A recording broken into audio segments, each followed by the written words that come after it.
ఏకాంబరేశ్వరుడు, లేదా అరుణాచలంలో అగ్నిలింగం, కాశీలో విశ్వనాథలింగం, ఇలాంటి శివాలయాల్లో శ్రీశైలంలో మల్లికార్జున లింగం, ఇవన్నీ స్వయంభూ శివలింగాలు. తమంత తాముగా ఏర్పడ్డ, ఎవరు ప్రతిష్ఠ చేయలేదు. స్వయంభూ శివలింగం దగ్గరికి వెళ్ళి మీరు ఒక్కసారి అభిషేకం చేశారనుకోండి, కొన్ని కోట్ల పర్యాయములు మీరు అభిషేకం చేశారు అని వేస్తారు. మీరు స్వయంభూ శివలింగం దగ్గరికి వెళ్ళి శివ శివ అన్నారనుకోండి, లెక్కలేదు అంత శివనామం చెప్పాడు అని వేస్తారు.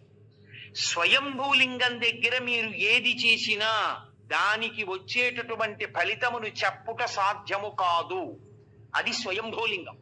ఇక రెండవది దైవీలింగములు అంటారంటే దేవతలే వచ్చి ప్రతిష్ఠ చేస్తారు. మీకు ఈ పక్కనే ఉందిగా అమరేశ్వరం, అది సాక్షాత్తుగా ఇంద్రుడు ప్రతిష్ఠ చేశాడు. అలా దేవతలు ప్రతిష్ఠ చేసినటువంటి శివాలయం అయితే అది దివ్యలింగములు అని పిలుస్తారు. ఇక మూడవది ఆర్షలింగములు అంటారు. ఆర్షలింగములు అంటే ఋషులు ప్రతిష్ఠ చేసినవి.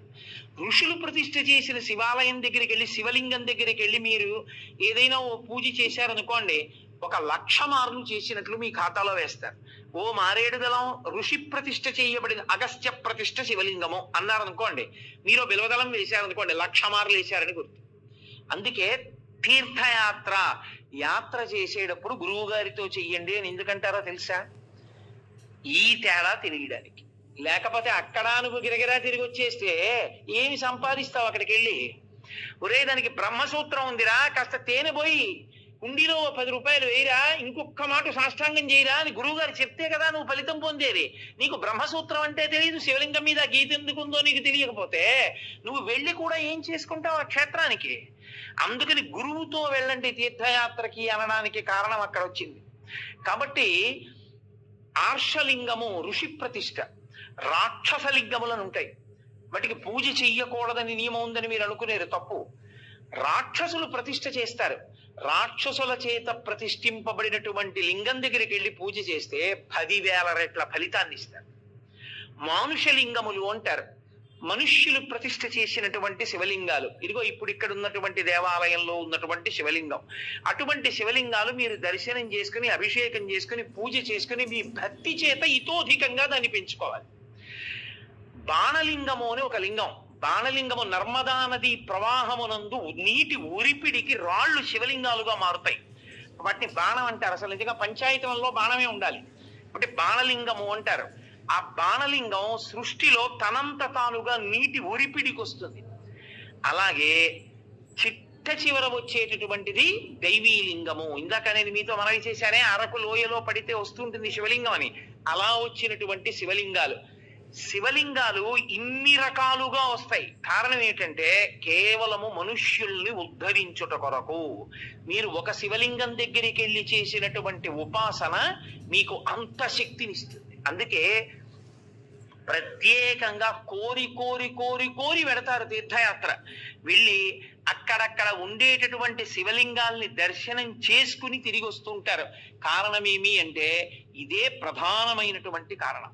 ఒక చోటుకి వెళ్ళి మీరు చేసినటువంటి ఫలితానికి, వేరొక చోటుకి వెళ్ళి మీరు చేసిన ఫలితానికి చాలా తేడా వచ్చేస్తుంది. దేవాలయమునందు ప్రవేశమునకు అందుకే మీకు ఇంత అనుగ్రహాన్ని కట్టపెట్టేస్తుంది. కాబట్టే దర్శన విధి అని ఒక పాఠం. ఇలాగే వెళ్ళాలి సుమా అని తప్ప ఇంకొకలా వెళ్ళవద్దు. శివాలయంలో మీకు వెంటనే అనుగ్రహం కలగాలి అని అనుకుంటే, మీరు వెళ్ళిన దాంట్లో ఒక్క నిమిషం వృధా కాకుండా పరిపూర్ణంగా శివానుగ్రహం పొందాలి అనుకుంటే ఎలా బయలుదేరాలో చెప్పింది శాస్త్రం.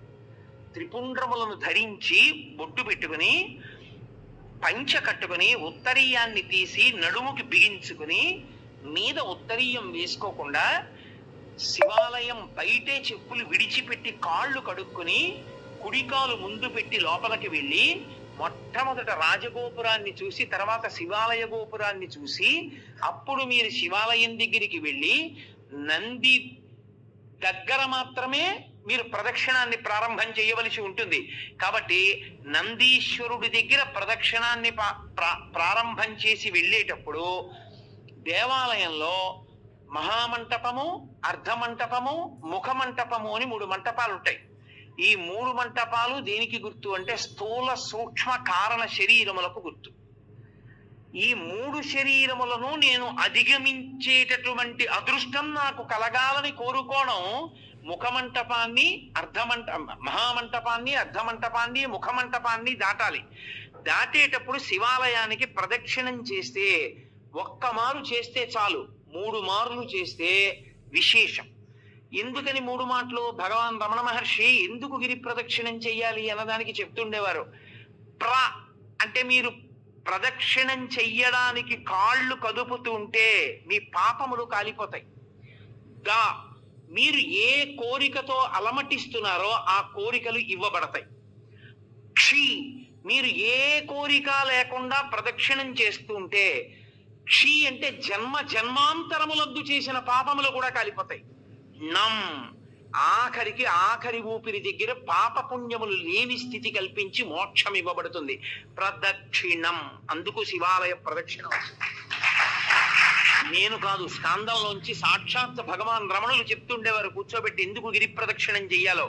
కాబట్టి ప్రదక్షిణం 3 మార్లు చేస్తారు. ఎందుకు 3 మార్లు చేయడం అంటే నేను ఈషణత్రయాన్ని విడిచిపెట్టగలిగిన శక్తిని నాకు ఈషణత్రయము అంటే ప్రధానమైనటువంటివి ధనేష, దారేష, పుత్రేష. ధనేష డబ్బు మీద వ్యామోహం వదలదు, దారేష భార్య మీద వ్యామోహం వదలదు, పుత్రేష కొడుకు మీద వ్యామోహం వదలదు. ఈశ్వర, ఈ వ్యామోహాలన్నీ వెంట పెట్టుకుని ఏం పొందుతాను? పెద్దవాడిని అయిపోయాను, నాకు ఇంకా ఈ వ్యామోహాలు తగ్గించి నువ్వు వాణ్ణి భద్రంగా నువ్వు చూడు అని కోరుకుని తిరిగితే 3 మార్లు దాని చేత వాసనాత్రయాన్ని ఈశ్వరుడు తీసేస్తాడు, ఈషణత్రయాన్ని తీసేస్తాడు. తీసేసిన తర్వాత బలిమంటపం దగ్గరికి రావాలి. వచ్చి బలిమంటపం దగ్గర నమస్కారం చేయాలి. ఎందుకు అంటే మనలో ఉండేటటువంటి కామక్రోధ లోభ మద మోహమాత్సర్యములనేటటువంటి అరిషడ్వర్గములను బలివ్వాలి అక్కడ. అంటే విడిచిపెట్టేసేటటువంటి శక్తి నాకు ఈశ్వరా కల్పించు. అవి మిమ్మల్ని విడిచిపెట్టవు, అవి విడిచిపెట్టేలా ప్రవర్తించగలిగిన శక్తి మీకు కలగాలి. వాటికి అసహ్యం వెయ్యాలి. అబ్బా వీడిని పట్టుకుంటే ఏమొచ్చిందిరా, వీడేమి మనం కోరుకునేటట్టుగా ప్రవర్తించడని వెళ్ళిపోవాలి. కోపం రాదు ఆయనకి, ఓర్పు, కోపము స్థానమునందు ఓర్పుతో గెలుస్తాడు. కామము ఈశ్వర కామంగా మారుస్తాడు. ఇలా మార్చగలిగిన శక్తి దేని వలన వస్తుంది అంటే బలిమంటపం దగ్గరికి వెళ్ళి నమస్కారం చెయ్యాలి. అంతేగాని బలిమంటపం దగ్గర ఏ నమస్కారం చేయకుండా దాటకూడదు. అరిషడ్వర్గములను విడిచిపెట్టడానికి బలిమంటపానికి నమస్కారం చెయ్యాలి. అమ్మ ఎందుకమ్మా పిల్లాడితో ఎంతమంది మీ చుట్టూ ఉన్న వాళ్ళు ఇబ్బంది పడుతున్నారు నేను చెప్పే వరకు మీరు గమనించలేరా? ఎంతమంది దృష్టి కేంద్రీకరణ పాడైపోతోంది. కాసేపు ఎందుకు పిల్లాన్ని తీసుకుని బయటికి వెళ్ళరు? బయటికి వెళ్ళండి పిల్లాన్ని తీసుకుని. కాబట్టి బలిహరణ మంటపము, దాని దగ్గర మీలో ఉండేటటువంటి అరిషడ్వర్గములను మీరు బలివ్వాలి. బలివ్వడం అంటే ఏదో జంతువుల్ని తీసుకొచ్చి చంపేయమని కాదు నా ఉద్దేశ్యం. వాటిని అధిగమించగలిగినటువంటి శక్తి ఈశ్వర కృపాకటాక్ష వీక్షణముల చేత మీకు అబ్బాలని కోరుకోవడం, అది బలిమంటపం దగ్గర నమస్కారం. తర్వాత ఈశ్వరుడి యొక్క వాహనానికి నమస్కారం చేస్తారు. నందీశ్వరుడు, గరుత్మంతుడు వీళ్ళు వహిస్తారు పరమేశ్వరుణ్ణి. వహించడం అంటే వీపు మీద కూర్చోబెట్టడం కాదు, ఎప్పుడు గుండెల్లో పెట్టుకుంటారు. అందుకే నంది చూపు శివుడి మీద ఉంటుంది, పృష్ఠభాగం ప్రపంచానికి ఇస్తాడు. ఆయనకి ప్రపంచంతో సంబంధం లేదు, పరమేశ్వరుడితో సంబంధం. ఎప్పుడు నిరంతరం నిన్ను గుండెలో పెట్టుకుని ఆరాధన చేసేటటువంటి ఈ వాహనం ఎటువంటిదో, పరమేశ్వర నేను కూడా నిన్ను గుండెల్లో పెట్టుకుని ఎప్పుడూ నీ గురించి స్మరణ చెయ్యగలిగినటువంటి భక్తి నాకు కల్పించు. కాబట్టి వాహనానికి నమస్కారం చెయ్యాలి. ఒక్క శివాలయం దగ్గర మాత్రం వాహనానికి నమస్కారం చేస్తే కుదరదు. ప్రదోషం దాటిపోతే, ప్రదోషము అంటే సాయంకాలం అసుర సంధ్య వేళ, అసుర సంధ్య వేళ ప్రత్యేకంగా పరమేశ్వరుడు ఈ భూమండలం మీద కదులుతాడు. 2 ప్రదోష వేళలో తాండవం చేస్తాడు. దేవతలందరూ శివాలయం దగ్గరికి వెడతారు. అందుకే ప్రదోష వేళలో ఒక్క శివాలయానికే దర్శనం. 2 నరసింహస్వామి దర్శనం చెయ్యవచ్చు, దోషం లేదు. కాబట్టి మహానుభావుడైనటువంటి పరమేశ్వరుడి యొక్క దర్శనానికి వెళ్ళేటప్పుడు మీరు ఆ వాహనం దగ్గరికి వెళ్ళి నువ్వు ఎలా భగవంతుణ్ణి గుండెల్లో పెట్టుకుని మోస్తున్నావో అలా నేను కూడా మోయగలిగిన శక్తినియ్యి అని అడగాలి. విష్ణువాలయంలో గరుత్మంతుడికి నమస్కారం చేసి వెళ్ళిపోతాం. ఒక్క శివాలయంలో మాత్రం ఒక నియమం ఉంటుంది. పగటి పూట అంతా శివలింగం ఒక్కటే ఉంటుంది దర్శనానికి యోగ్యంగా. సాయంకాలం అయిపోతే సాధారణంగా కవచం పెట్టేస్తారు. కవచము అంటే రూపాన్ని పెట్టేస్తారు. ఇగో ఈ వెనకాతలో ఉన్న రూపం ఎలా ఉంటుందో అటువంటి దాన్ని శివలింగానికి తొడిగేస్తారు. ఒకసారి కాని శివలింగానికి కవచం తొడిగారా ఇక మీరు నంది యొక్క శృంగముల నుండి చూడకూడదు. అలా కాని కవచం తొడిగి లేదా మీరు తిన్నగా నిలబడి శివలింగాన్ని చూడకూడదు. అప్పుడు చూసేటప్పుడు మాత్రం మీకు అదృష్టం పండిందని గుర్తు. కవచం పెట్టక ముందు మీరు శివాలయంలోకి వెళ్ళారంటే మీ భాగ్యం పండిందని గుర్తు. ఎందుకో తెలుసా? ఈ సమస్త ప్రపంచమునందు కేళి చేసే శివస్వరూపం దర్శనం అవ్వాలంటే నందీశ్వరుడికి ఆయన ఇలా ఉంటే మీకు ఎడం పక్కన నంది ఉండేటట్టుగా వచ్చి మీ ఎడం చేత్తో ఆయన యొక్క పృష్ఠభాగంలో అవయవాన్ని ఒక్క లిప్త కాలం పట్టుకోవాలి. కుడి చేతి బొటన వేలు చూపుడు వేలు శృంగముల మీద ఉంచాలి. ఉంచి వృషస్య వృషణం స్పృష్ట్వా శృంగ మధ్యే శివాలయం దృష్ట్వా క్షణం నరోయాతి కైలాసే శివదర్శనం ఇలా పెట్టి తర్వాత ఎడం చేత్తో పట్టుకుని ఒక్కసారి ఇలా నొక్కి వదిలేయాలి. అలా నొక్కి వదిలినప్పుడు ఆయన ఊపిరి అని ఆగుతుంది. ఆయన ఊపిరిలో సయ్యాటలాడుతూ ఉంటాడు ఊయలలో శివుడు. ఆ ఊయల ఆగుతుంది. ఆగినప్పుడు ఆ శివలింగాన్ని ఒక్కసారి చూసిన వారెవరో వాడు కైలాసమునకు వెళ్ళి పరమేశ్వర దర్శనం చేశాడని వేస్తారు ఖాతాలో. అది శైవాగం. కైలాసే శివం దృష్ట్యా కైలాసమునందు పరమశివ దర్శనం చేశాడు. కవచం పెట్టేశారనుకోండి ఇక చూడకూడదు. అలాగా నిర్మాల్యాన్ని శివాలయంలో ఎప్పుడూ నందీశ్వరుడి మీద విసర్జించరాదు. మహాదోషం. నందీశ్వరుడి మీద మీరు శివాలయంలో ప్రసాదాన్ని పెట్టకూడదు.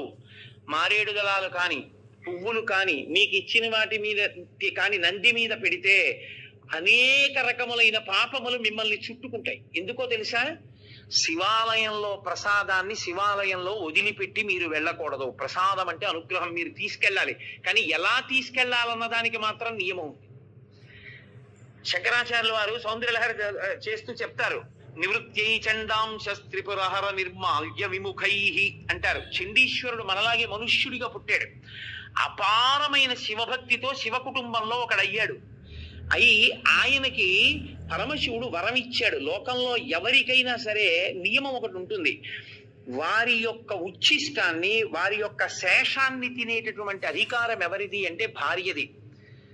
మంచినీళ్లు తాగగా ఇంకా నీళ్లు మిగిలితే ఆ గ్లాసు తీసేటటువంటి అధికారము భార్యది.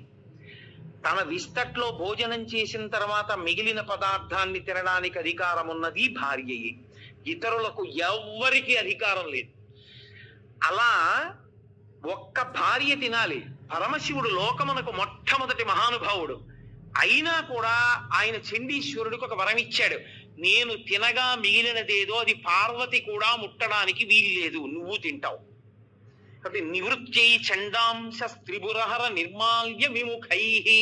అందుకే మీరు శివాలయంలో కొబ్బరికాయ ఇచ్చారనుకోండి, కొట్టి మీకు ఇచ్చారనుకోండి, మీరు దాన్ని ప్రీతితో చూడకూడదు. దాన్ని అలా చేత్తో పట్టుకుని మారేడు దళాలు చండీశ్వరుడి దగ్గరికి వెళ్ళాలి. చండీశ్వర స్థానంలో ఆయన ఎప్పుడు ధ్యానముద్ర యందు కూర్చుని ఉంటాడు. దురదృష్టం ఏంటంటే చండీశ్వర స్థానం మీద ఏ శివాలయంలోనూ శ్రద్ధ ఉండదు. మీరు చూడండి, ఎప్పుడైనా ఏ శివాలయంలోనైనా ఎండిపోయి వెలవెలబోతున్నట్టు ఉంటాడు. అసలు శివాలయంలో 8వ శివస్వరూపం అది. అంత జాగ్రత్తగా ఉంచాలి దాన్ని. అక్కడికి వెళ్ళి మీరు చిటికె వెయ్యాలి. చిటికెల చండీశ్వరుడు అంటారు. ఆయనకి చెవుడు కాదు, ఆయన ధ్యానమునందు ఉంటాడు. ఆయన కళ్ళు విప్పుతాడు. కళ్ళు విప్పి చూస్తాడు, ఎందుకు చిటిక వేశావు? అయ్యా, నేను తీసుకెళ్ళకూడదు తిన్నగా, శివుడికి ఇవ్వగా మిగిలింది ఏదైనా మీకు ఇవ్వాలి. కొబ్బరికాయ కొడితే ఓ చెక్క శివుడి దగ్గర ఉంది, ఓ చెక్క మీకు ఇచ్చారు, అది చండీశ్వరుడికి వెళ్ళాలి.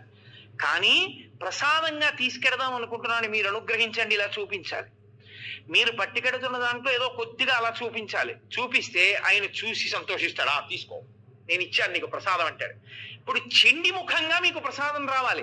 అంతేగాని నందీశ్వరుడు వదిలిపెట్టమని ఏ శివాగమంలో ఉందో నాకు చూపించండి. ఎక్కడా లేదు. ప్రతి దేవాలయంలో అర్చకులు చేస్తున్న తప్పది. నందీశ్వరుడి మీద పెట్టేయండి అని చెప్తున్నారు. పరమ దోషం. నంది మీద పెడితే కింద పడుతుంది, కింద పడితే వెనక వచ్చిన వాడు తొక్కుతాడు, తొక్కితే ఆ పాప నీకు అడికి పెడుతుంది. పుష్పదంతుడని శివమహిమ్నా స్తోత్రం చేశాడు. ఆయన అదే పనిగా రాజుగారి తోటలో పువ్వులన్నీ పట్టుకుపోతుండేవాడు.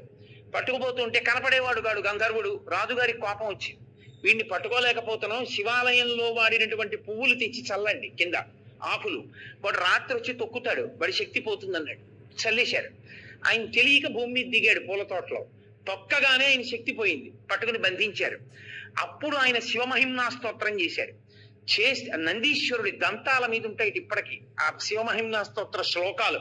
ఒకప్పుడు నేను మహాభక్తుడున్నాను, ఆయన వెళ్ళి పరమేశ్వరుడి దగ్గర శివమహిమ్నా స్తోత్రం జరిగితే నంది పళ్ళికి లించేది ఇలాగ, ఆయన పళ్ళ మీద కనబడ్డాయి శ్లోకాలు. ఇక్కడ నువ్వు జరుగుతాయి నా పళ్ళ మీద రాసుకున్నాను బట్టి నేను అంత శక్తివంతములు శివమహిమ్నా స్తోత్రం. కాబట్టి ఆ గంధర్వుడు శివమహిమ్నా స్తోత్రం చేస్తే మళ్ళీ శక్తి వచ్చి వెళ్ళిపోయాడు. కాబట్టి శివ నిర్మాల్యాన్ని తొక్కకూడదు. తొక్కకూడని శివ నిర్మాల్యాన్ని ఆ నందీశ్వరుడి మీద పెట్టించడం ఏంటి తప్పు కాదు. విభూతి దాని మీద చల్లేయండి అన్నాం, నిర్మాల్యం నంది మీద పెట్టి వెళ్ళిపోండి అన్నాం. అసలు శివాలయంలో ఉన్న అర్చకులు మొదట తెలుసుకోవాలని, అలా మనం చెప్పకూడదు. చండీశ్వర స్థానానికి చూపించి మీరింటికి పట్టుకెళ్ళండి అని చెప్పాలి. ఆ మారేడు దళం చక్కగా మీరింటికి పట్టుకెళ్ళచ్చు, కళ్ళకు అద్దుకోవచ్చు, ఎక్కడో నీళ్లలోనో మొక్కలోనో పెట్టేసేయచ్చు. మీ ఇంటికి పట్టుకెళ్ళాలి, గడప దాటాలి ప్రసాదం. గడప దాటి ఇంటికి వస్తేనే శివానుగ్రహం. మీరు ఎక్కడో వదిలిస్తే ఇంకా ప్రసాద తిరస్కారం చేస్తే మీకు అనుగ్రహం ఎక్కడి నుంచి వస్తుంది? మీరు నంది మీద పెట్టి కింద బారేసి అదే ప్రసాదం తీసుకోవాల్సిన విధానం శివానుగ్రహాన్ని పొందడానికి. కాబట్టి ఒక్క శివాలయంలో మాత్రం వాహనం దగ్గరికి వెళ్ళేటప్పటికి నియమం మారుతుంది. అక్కడికి వెళ్ళి నమస్కారం చేసి వెళ్ళిపోతానంటే కుదరదు. మీరు కవచం పెట్టకపోతే ఆయన శృంగములలోంచి శివదర్శనాన్ని చేయవలసి ఉంటుంది. చేశారు, ప్రదక్షిణం చేసి వచ్చారు, ప్రదక్షిణం చేశారు, 3 మంటపములను దాటారు. ఇప్పుడు మీరు శివ సన్నిధి యందు నిలబడ్డారు. నిలబడితే లోపల ఎప్పుడైనా సరే ఒక విషయాన్ని జ్ఞాపకం పెట్టుకోండి. ఏ దేవాలయం లోపల అయినా విద్యుత్ దీపం వెలిగితే ఉత్తర క్షణంలో ఏ పని చేసినట్లు గుర్తో తెలుసా? మీ గురువు గారి పట్ల మీరు అపచారం చేశారని గుర్తు.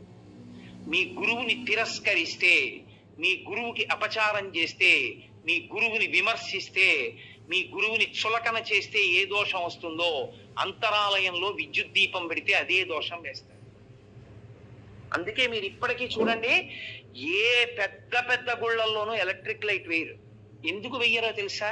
ఒక్కటే కారణం, అంతరాలయంలో ప్రధానమూర్తి దగ్గర వెలిగే దీపమే గురువు. గురువు ఒక్కడి అనుగ్రహంతో ఈశ్వరుడు కనపడతాడు.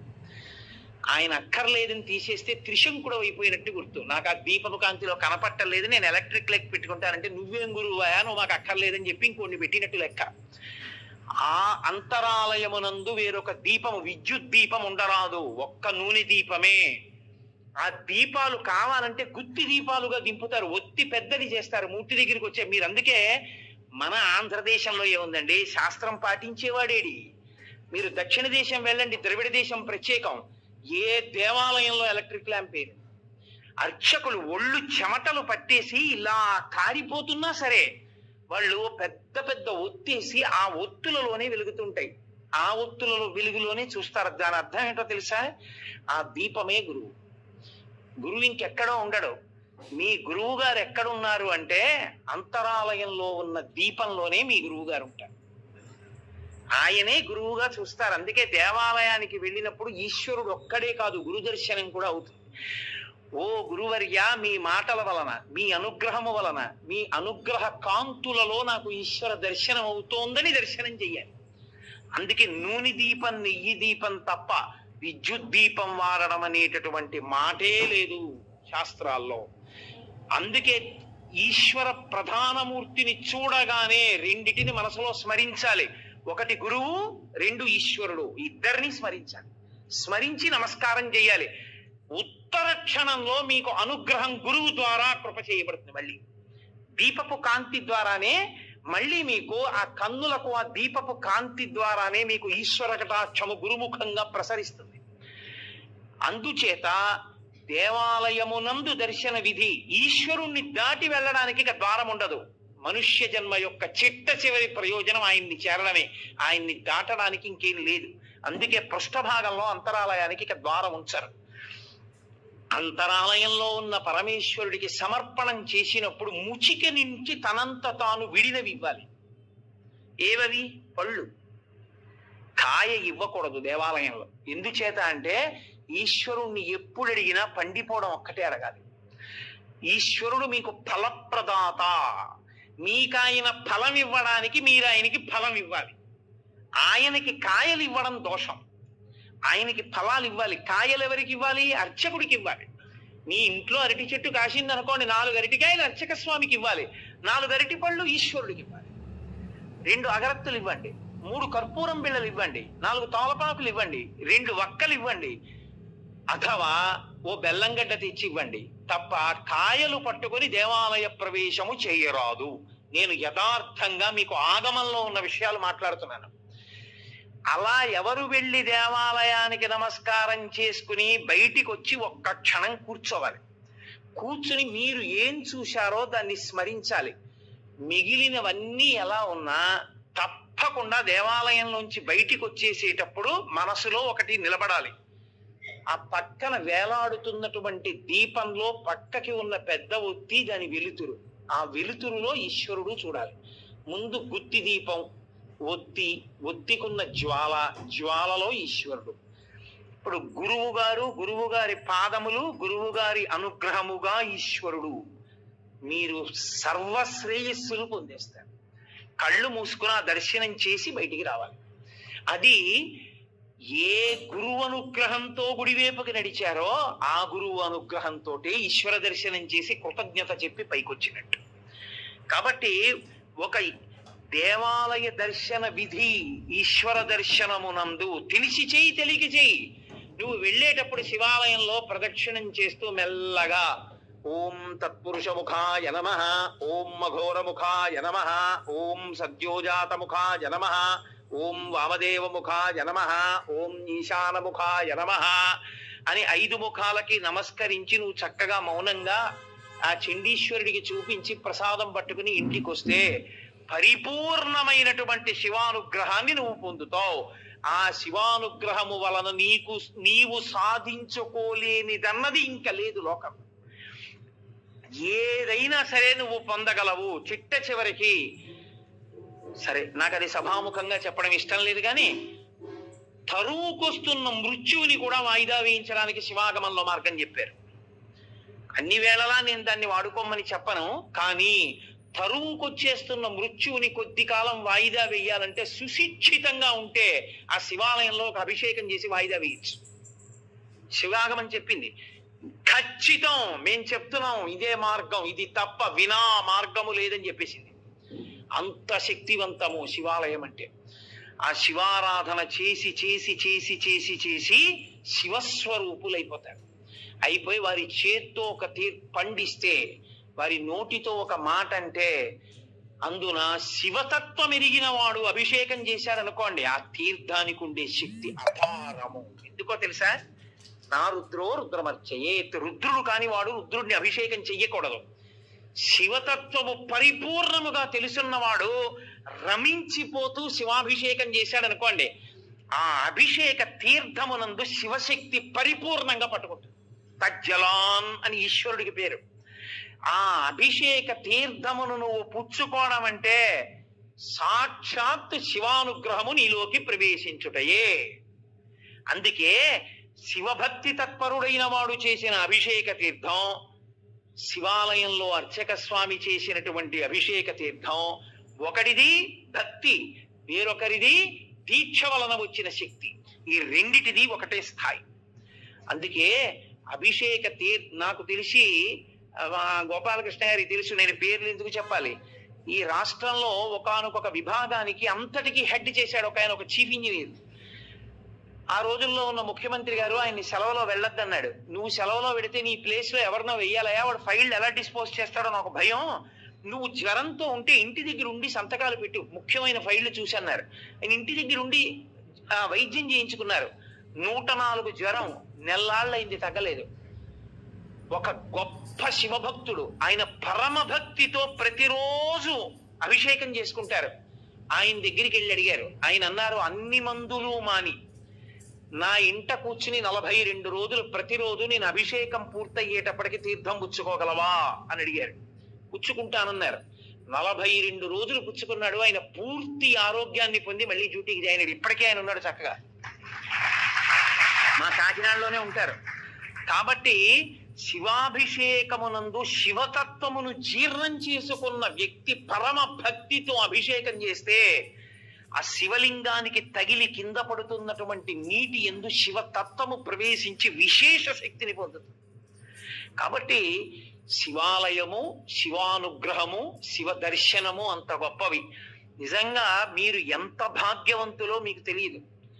ఎప్పుడైనా మీరు ఒకటి జ్ఞాపకం పెట్టుకోండి, ఆలయంలో ఉండేటటువంటి ప్రధాన దేవతా స్వరూపం శివుడికి ఎడం వైపుకు వస్తుంది.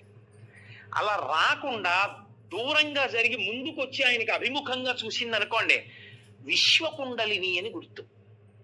ఆవిడ కేవలం మీరు ఏ పేరుతో పిలుస్తున్నారో ఆ ఒక్క శక్తి కాదు, ఆమె మిమ్మల్ని ఈడ్చి ఈశ్వరుడి దగ్గరికి తీసుకెళ్ళిపోగలదు, అంత శక్తివంతురాలని గుర్తు. మీకు ఇక్కడ ఉన్నటువంటి ప్రాంగణంలో పరమశివుడు తూర్పుని చూస్తే అమ్మవారి ఇటు పక్కకి రాలా, అమ్మవారు ఇటు తిరిగి పశ్చిమాన్ని చూసి. శారద అంటే విశ్వకుండలిని శక్తి స్వరూపంగా ఉంది. ఏ మహానుభావుడు ప్రతిష్ఠ చేశాడో నాకు తెలియదు కానీ సర్వశుక్ల సరస్వతి, తెల్లగా ఉంటుంది సరస్వతీదేవి. ఆ స్ఫటికం శివుడు పరబ్రహ్మతత్వం. స్ఫటికం దానికి ఏ రంగు ఉండదు, మీరు ఎర్ర పువ్వు పెడితే ఎర్రగా కనపడుతుంది. అసలు ఆయన నిర్గుణుడు, ఆయన తప్ప వేరొకటి లేదు. విశ్వము ఆయన యందు ఆరోపింపబడింది. ఆ శివస్వరూపం ఈ శారదా స్వరూపం ఒకటే. అందుకే వెనక్కి శారదని జరిపారు. ఈ దేవాలయంలో మీరు చేసుకున్న అదృష్టం అత్యద్భుతం ఏమిటో తెలుసా?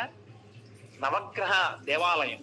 నేను మీతో యథార్థం చెప్తున్నా, ఇప్పటి వరకు నేను ఒక్క చిత్తూరు అవతల ఉన్న నవగ్రహ దేవాలయం తప్ప అక్కడ ఉన్న దేవాలయం దీనికన్నా గొప్పది. ఎందుచేత అంటే అక్కడ చెట్టు కూడా ఉంది. ఏ గ్రహానికి ఏ చెట్టు ఉండాలో ఆ చెట్టు కూడా ఉంది అక్కడ. ఇక్కడది ఒక్కటే లేదు. కానీ శివాలయానికి రామాలయానికి వెనక్కి జరిగింది, అసలు అది గొప్ప. ఇక్కడ ఎంతమంది మహానుభావులు ప్రతిష్టలు చేశారో నాకు స్ఫురణలో లేదు కానీ అది చాలా గొప్ప. ఎందుకంటే గ్రహానికి ఈశ్వరుడితో సమాన స్థాయి లేదు. 2 అడుగులు వెనక్కి నడిపించారు. నడిపించి ప్రతి గ్రహం మీద గ్రహానికి సంబంధించినటువంటి గుర్తు, గ్రహానికి సంబంధించిన విశేషం పైన కనపడేటట్టుగా పెట్టి ఆంతరం పెట్టారు. ఎందుకంటే నవగ్రహాలకి లోపలికి వెళ్ళి ప్రదక్షిణం చేస్తే ఇంట్లోకి వెళ్ళకూడదు, కాళ్ళు కడుక్కుని వెళ్ళాలి. అందుకని బయట ఓ ఆంతరం పెట్టి లోపల ఒక ఆంతరం పెట్టారు.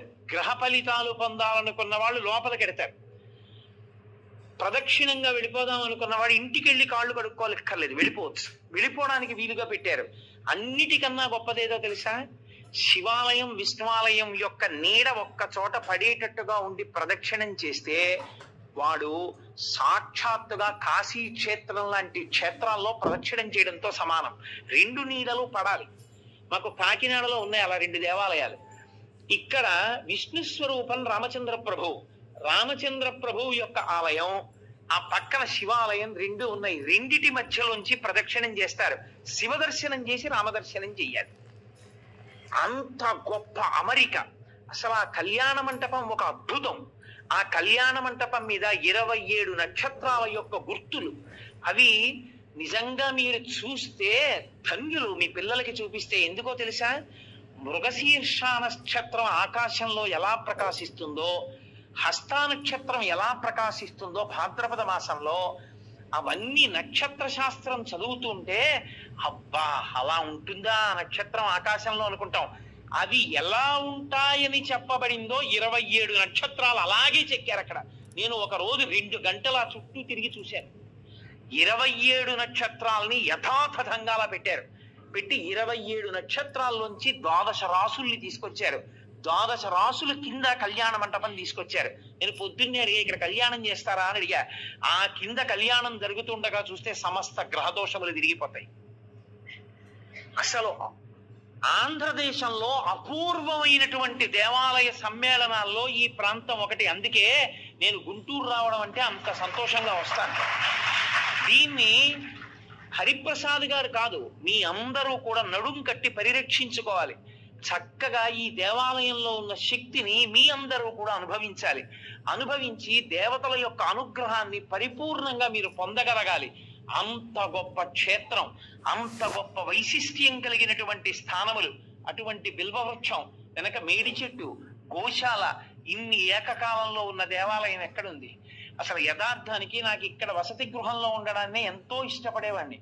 కారణాంతరముల చేత నాకు కొన్ని చికాకులు కలిగి నేను ఇక్కడి నుంచి వెళ్ళిపోయాను, వేరొక చోట ఉంటున్నాను తప్ప యథార్థానికి నాకు ఇప్పటికీ మనసులో ఇక్కడ ఉండడమే ఇష్టం. ఎందుకంటే లేచి నాకు ఆ శిఖరాలు చూడడం, ఆ దేవాలయాల పైన ఉండేటటువంటి ఆ కలశలు చూడడం, ఈ ప్రాంగణంలోకి రావడం, శంకరాచార్యుల వారి గుళ్ళోకి ఉత్తరీయం లేకుండా వెళ్ళి ప్రణిపాతం చేయడం నాకు ఎంత ప్రీతిపాత్రములో. కానీ వేరు కారణముల చేత ఇంకొక చోట ఉండి ఇక్కడికి రావాల్సి వస్తోంది నేను. కాబట్టి అంత గొప్ప ప్రాంగణం.